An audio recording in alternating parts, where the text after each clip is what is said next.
business does not fail when it runs out of cash, and a business does not fail when it has its product disrupted by a competitor. A business actually only fails when its owner runs out of willpower. Hey everybody, welcome back to the Puzzle Creative YouTube channel for escape room owners. Now, recently there have been a couple of pieces that have come out about the state of the escape room industry and how both lower sales trends this year and higher room build costs over the years have combined to create this challenging environment for escape room owners. And since it's our goal to help local escape room owners both thrive and grow, we wanted to offer just a few thoughts that might help you, one, contextualize your place as an entrepreneur in the escape room industry, and two, to provide some action steps for what you might be able to do when times get difficult. So first, let's take a look at your role as an entrepreneur, and let's do it from three different angles: purpose, priorities, and practical skills.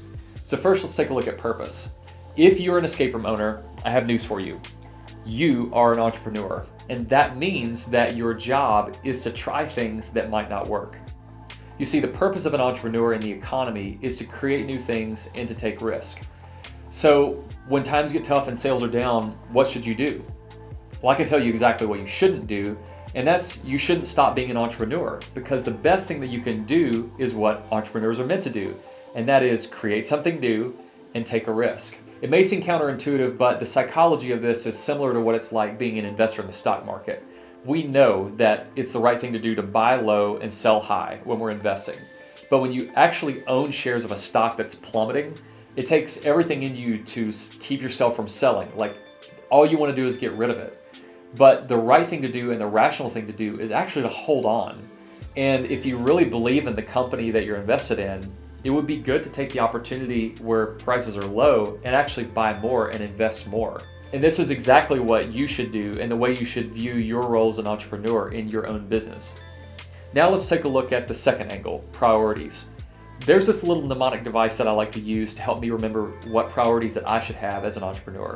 And there are three words that are hidden away right there in the word entrepreneur, and they're entree, pray, and newer. You see, the entree is the main course at a restaurant, and it's typically why people choose to go to one restaurant over another. And it's also usually what a restaurant builds their reputation on. Your main product, whatever that is in your business, is your entree. So for escape room owners, your main product would be your rooms. That's your entree. That's the main course. And remembering this word entree in entrepreneur, what it means is that you should remember the overwhelming importance of your main product. You've got to remember that no amount of marketing is going to fix a bad product.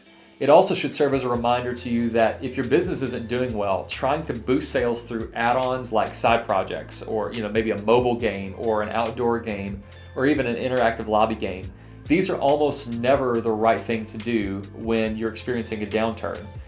Instead, you should focus on the main thing, the entree, your rooms. Focus on making your product better. The second word hidden in there is pray. And I'm sure you've realized this by now, but there are some things that are just flat out beyond your control. As a business owner, you do get to decide the inputs to the business, like the size of your building, location of your building, who you choose to hire, how you train them, what themes you choose, how much you choose to invest in new room builds, your marketing budget, and 1,000 other decisions. In fact, we like to say that a great product is the sum of hundreds of good decisions, and a great business is the sum of thousands of good decisions. While you may be in control of the inputs to the business, you are 100% not in control of the outcomes. We have no direct control over how many people are going to walk through our door today or what sales are going to be like this month. It's a little bit like being a farmer. You plant your seeds and you water them, but the size of the harvest is ultimately determined by factors that are outside your control.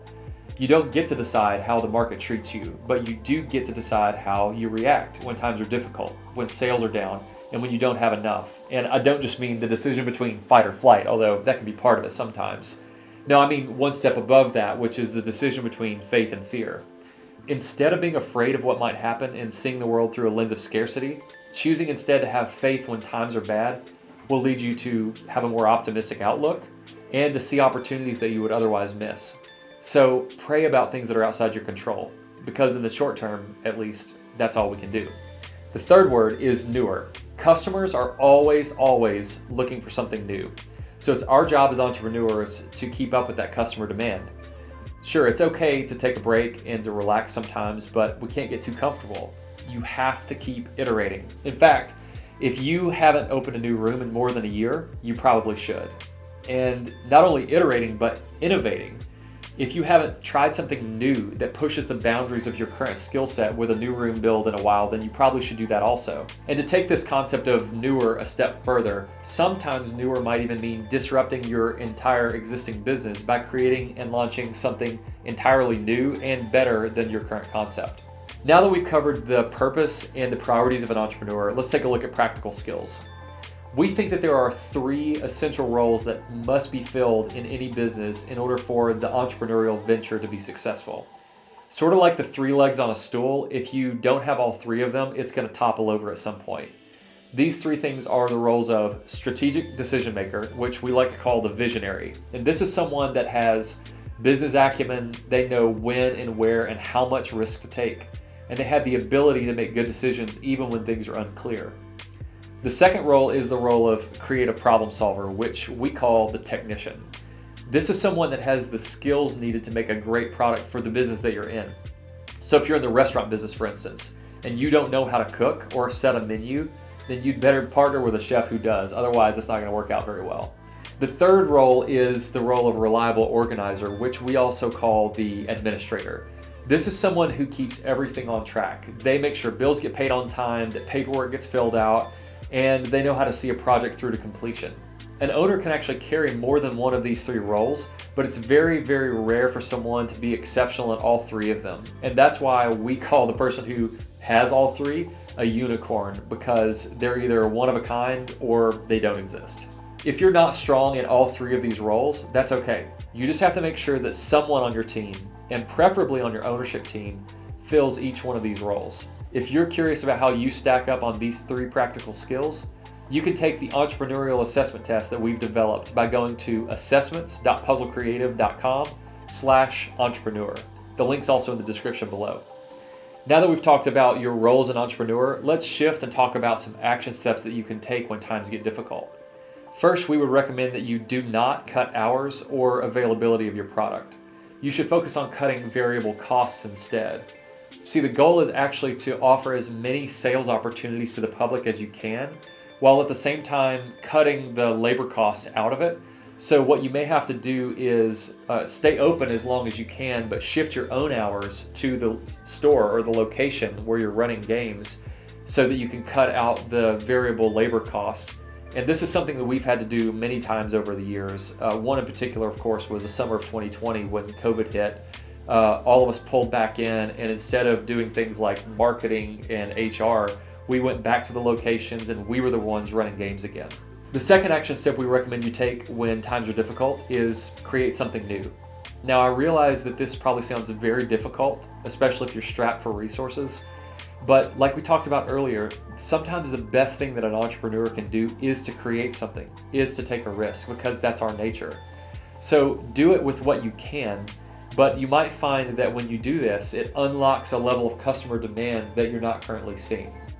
The third action step that we recommend is to get an outsider's perspective.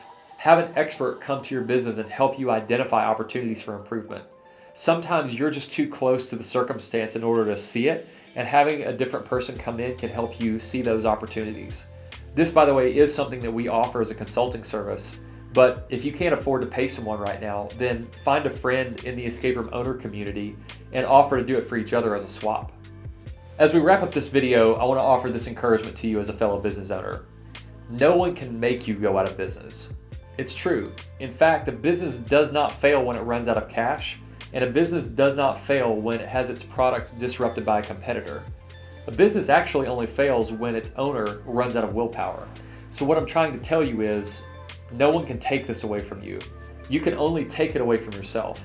So just choose now to be strong. Choose to be courageous. Be creative and be entrepreneurial.